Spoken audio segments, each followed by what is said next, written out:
Hello, you're watching Sports Weekly. I'm Tom Taplin. On today's show, the power of boxing and martial arts. Can it really help young people escape crime, violence and social exclusion in their community? I'll be talking to the sports-oriented charity Fight for Peace and one of its members about impact sports and why boxing and martial arts are so popular among young people today. But first, this Saturday sees one of the biggest fights in boxing history take place in London. A clash of the titans, you might say. Our sports reporter Eugene Agoli has more.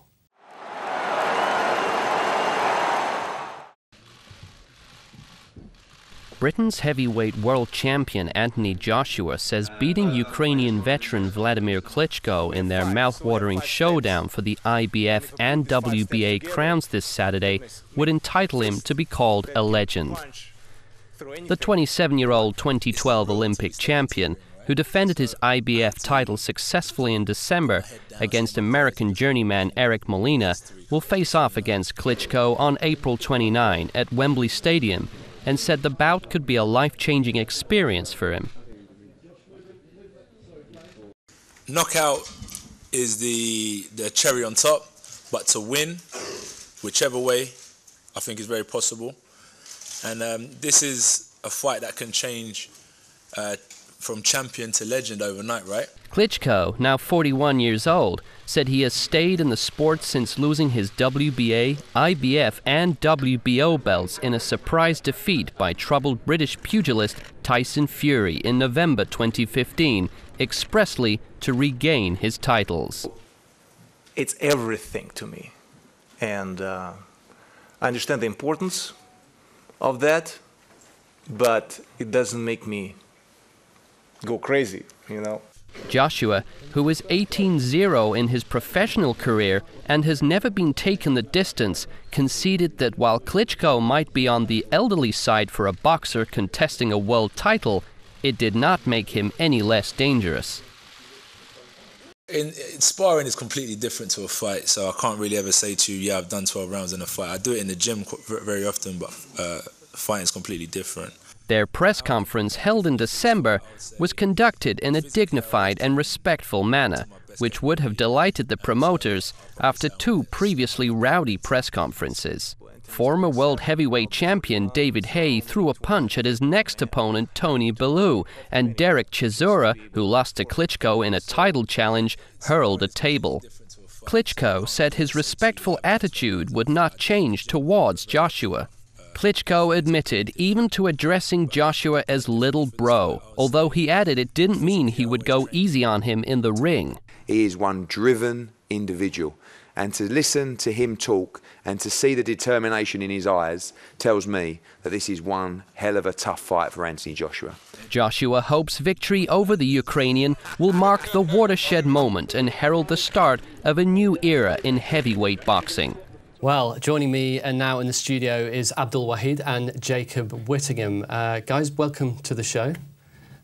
Just before we talk a little bit about Fight for Peace and what you're all about, and of course you, Abdul, that's going to be a big fight, isn't it, the Klitschko-Joshua fight? Are you guys looking forward to it? Yeah, definitely. Do you think that that's all just for show? Because obviously we've seen some pretty crazy press conferences between boxers in the past. I mean, you know, Klitschko and Joshua, they seemed pretty calm and pretty respectful, guys. Yeah? They're serious guys. I think they're serious and determined about the job they're going to do. Jacob, do you think Joshua's going to be quids in on this one, or are you with Klitschko? He's British, so I have to go with Joshua. Yeah, Abdul? I'm not sure, to be honest. No? I'm not sure. What about age, though? I mean, does that factor in boxing? Because obviously Klitschko's now 41. Joshua's a young lad. I mean, that's surely going to have a handicap disadvantage for Klitschko. I don't know. I think heavyweight boxers tend to be quite good the older that they are. So I still think that Klitschko's got a chance. Yeah. Okay. I mean, he's also got the experience, and, literally the experience. Very determined. Yeah. Very determined. So if I was to say, Abdul, your money would be on who to win this Saturday? I really don't know. You can't have a don't know. It's got to be one or the other. Klitschko. Klitschko, Jacob? Joshua. Joshua, okay. I'm probably with Joshua on this one too, but we'll see. Okay, well look, let's get into the show. Jacob, you're head of programs at Fight for Peace. Tell us, obviously there's a lot of similarities, which is why we showed that video at the beginning. You guys you work around boxing and martial arts in education. Is that correct? That's right. We've been running for just a little under 20 years. Originally started in Rio. The founder, Luke Doudney, was just in a favela, and he just saw some kids and started offering them some pads with his hands, and realised that a group of kids were kind of crowding around him, and realised that actually this was something that could really instill discipline in young people. I mean, boxing, as we know, it teaches a lot of self-discipline. You get out of it what you put in. I think the more you get involved in martial arts and boxing, the healthier lifestyle you lead. You have to get up earlier, you have to eat the correct foods.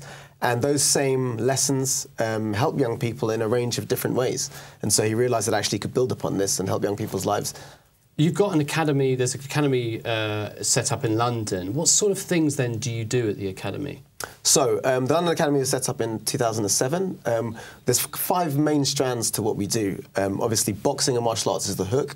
That gets young people interested.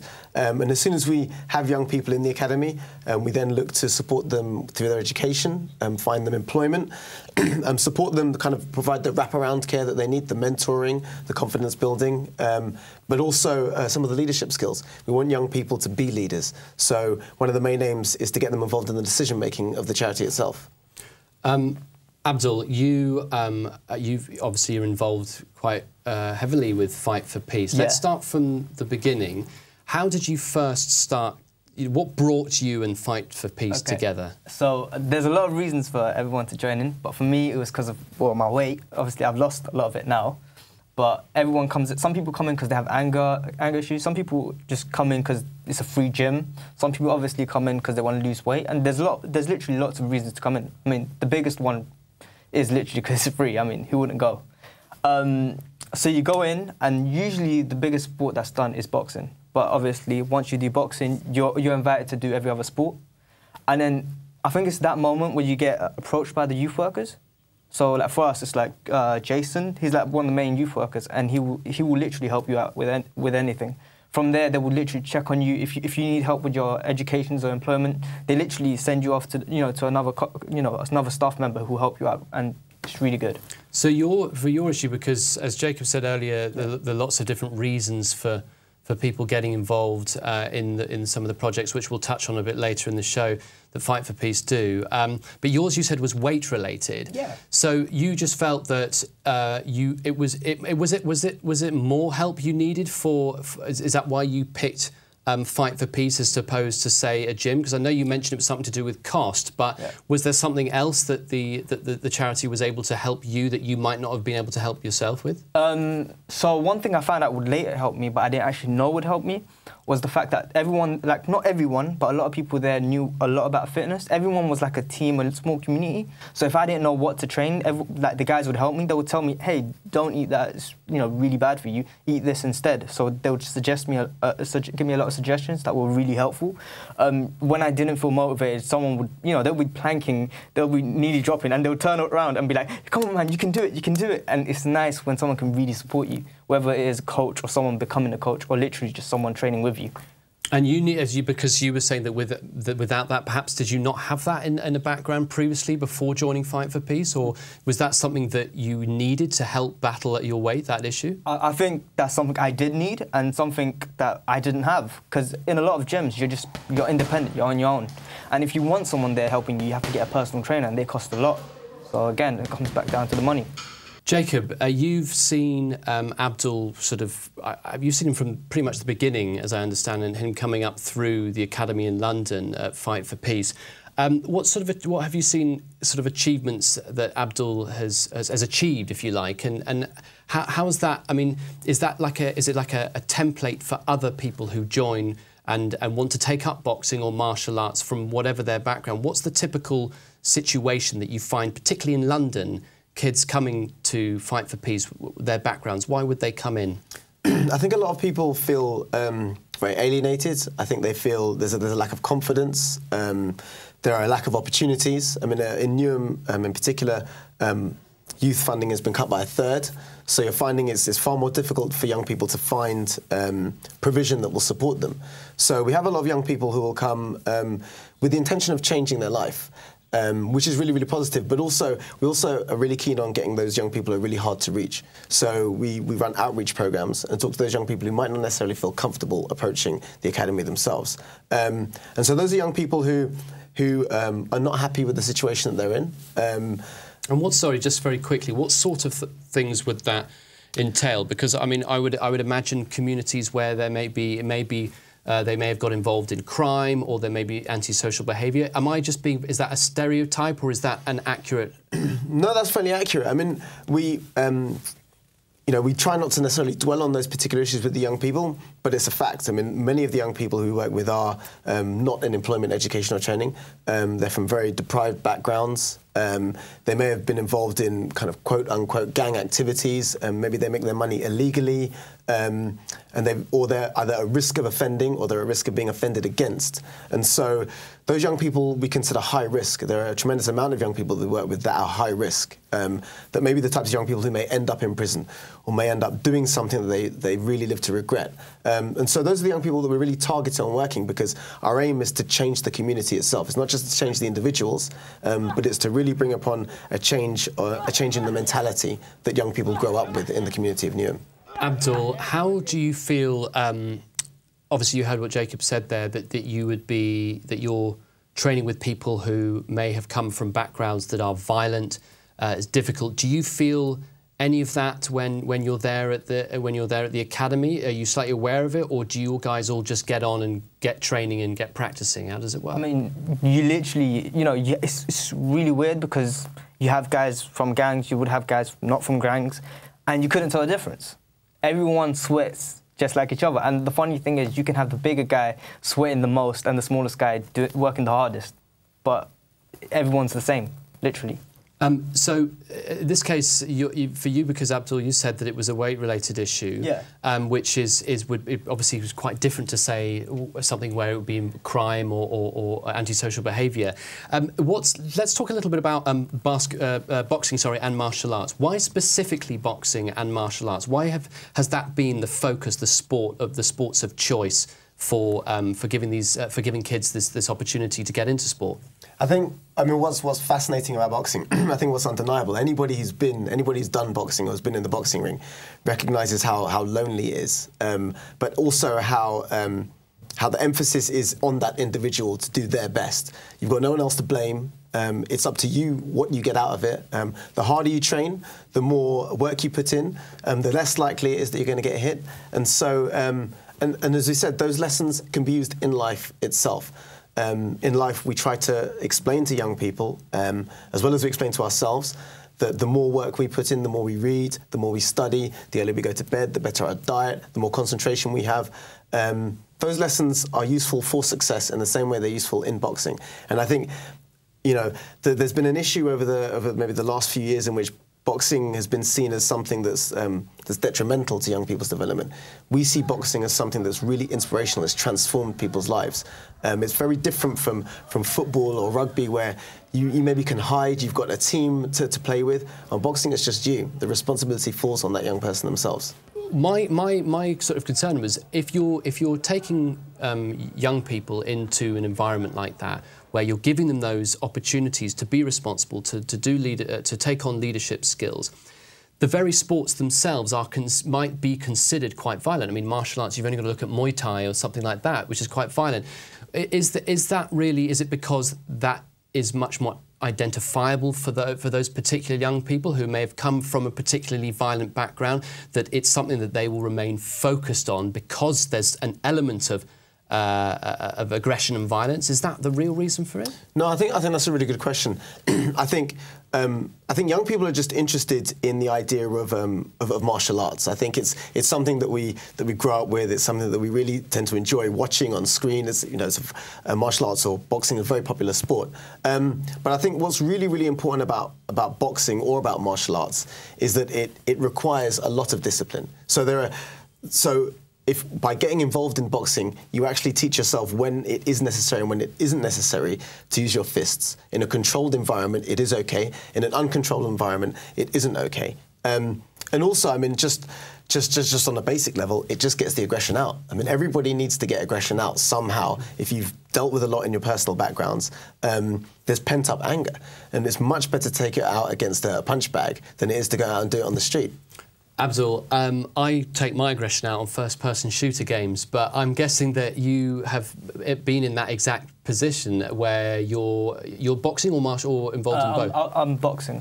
Originally. You're involved in boxing, so do you get that feeling of? Do you? I mean, because obviously for you it was more. It was you said it was weight related. It was weight related. But when I came to Fight for Peace, I realised I had more deeper issues than just weight-related. So, like, confidence issues, and then there was stuff like frustration from school and stuff like that. So, in the end, I did find that I was more angry than I let out.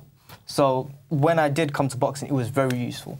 I liked being in an environment where it was more welcoming. I liked being in a situation where I'm skipping and I'm getting rid of all just everything, when I'm punching out all the stress.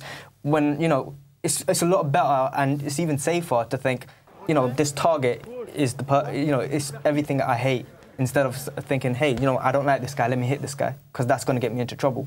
So you're saying essentially replacing someone in real life with with the bag. So do you feel though that, I mean, are you able to take that and go, right, well, at some point you see yourself leaping over that hurdle and putting it down forever, or do you want it to be a part? Will you take up boxing and go from that stage of seeing it as someone as being a punching bag to maybe it being a sport, and where you can get involved with it as a sport, purely as a sport? I think it can definitely be taken as a sport, but I think for me personally, because I've been doing it for a while, I've been able to be like, hey, you know what? I've done it. I'm growing up. I'm learning to find new ways of dealing with my issues.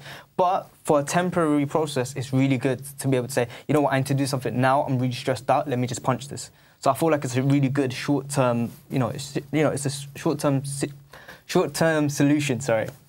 And is it just you, or have you found that you've got any of your friends involved in this, or has it just been something that you've quietly, personally gone, I want to go and do this for myself? Or you know what? I've talked to a lot of the guys in boxing, and I found out a lot of young people actually have a lot of stress issues or anger issues, and it really helps them when they train. Also, I found that a lot of people, when they get more committed into boxing, they actually get away from doing wrong things, so like fighting on the streets and stuff like that. So in fact, I think it really helps everyone in a more wide variety. It doesn't matter if you're in the office and stressed out, or it doesn't matter if you're in school or on the streets. It helps everyone. That's interesting. Jacob, what sort of projects are taking place at the moment at the Academy in London? I know that you've got an ongoing project called Twilight. What's that about? That's right, yeah. So it's a reasonably new project. What we realised was that we tended to work with young people kind of 14 or 16 upwards. And what we noticed was actually we were kind of just stemming the problems. We actually felt that it was a lot better to deal with the problems at the source. So we decided to set up a project that works with young people from 7 to 14 or 16 years old. And what that means is we're addressing issues as they come up initially within young people's lives. And so what we tend to do is during the summer, we'll actually run extended programs for those young people who tend not to have much to do around that period of time. And actually recently, those young people have started to compete in boxing bouts themselves. Right, OK, so I guess a lot of them will also be watching the match this weekend too. Abdul, so you've been, how long have you been boxing at the moment? I've been on and off since I was 14, so I'm about to turn 19, so I guess that's 5 years. OK, but you're also, as I understand, a counsellor at the Academy as well. Yeah. How does that work? How do you go from boxing to suddenly sitting calmly and listening to people with whatever issues they come to you about? Has that been quite a skill to learn, or? You learn it. But we do a lot more. So firstly, we do get the training, so we don't just jump in. We get the training, we talk to staff members, we talk to investors, we talk to politicians, someone that might coming by. We sometimes give tours, help introduce new people, that sort of stuff. And yeah, we help people with issues, and sometimes if we can handle it on our own, we will handle it on our own. But if we can't, we'll kindly, let them know how, we'll talk to them and think, okay, how can we move forward? And if we need to bring in a staff member to help, then we will do that too. So that's been quite, I mean, it sounds like it's been quite a life-building situation for you, where you're there and you're boxing and you're getting a lot of anger out, but you're also learning a sport, and at the same time you're being taught to counsel other people your age? Yeah, and about what you said about, you know, letting my anger out, I think, yes, I was letting my anger out, but then there comes to a point where you stop letting your anger out, but you actually love the sport just for loving it. Well, it's great to hear that's been helping you. Actually, this is one thing I was going to come on to, Jacob. Funding. Because, as you mentioned, there have been a lot of cuts, and there have actually been a lot of cuts to sports. Even, you know, going back to, say, the Olympics in 2012, we saw lots of cuts to various sports, and, you know, we've had handball, table tennis, all sorts that have been cut. That's probably going to be happening more, potentially, as we leave Europe. Are you concerned that the cost of these sorts of projects, which, as Abdul pointed out, was free, and one of the reasons why he was also interested in it. Free is a rare word still these days. I mean, is it sustainable? I mean, we're determined to make sure that the service we provide is completely free, so that it's inclusive as possible for everybody. I think funding is a big concern. It's even more so. We're looking at various ways of bringing in money, but we think that the service we offer is so vital to the community itself in Newham and beyond, that we're imploring that statutory funders make sure that we're a priority. Okay, so, and I mean, realistically, are you achieving that? Do you think that's going to work, or is there any slight doubt on the horizon?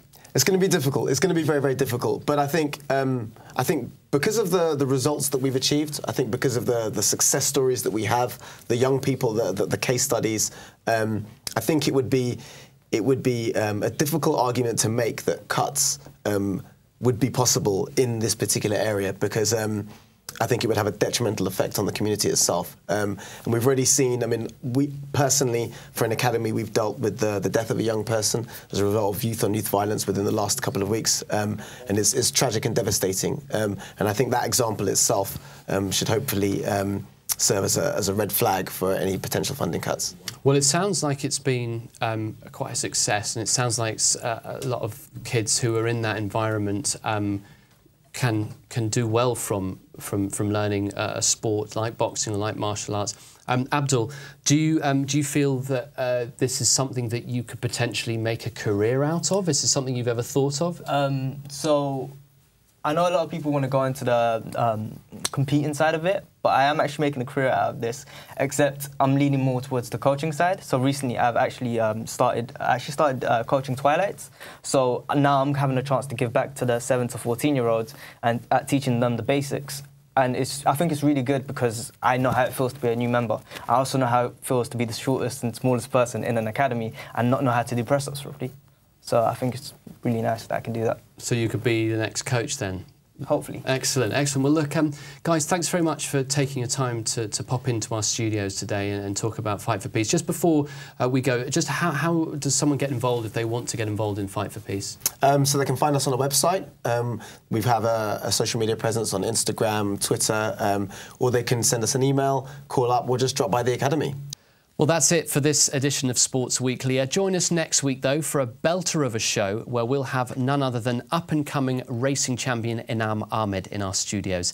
Until then, don't forget to check us out on Twitter at SportsWeeklyIC and, of course, online at islamchannel.tv.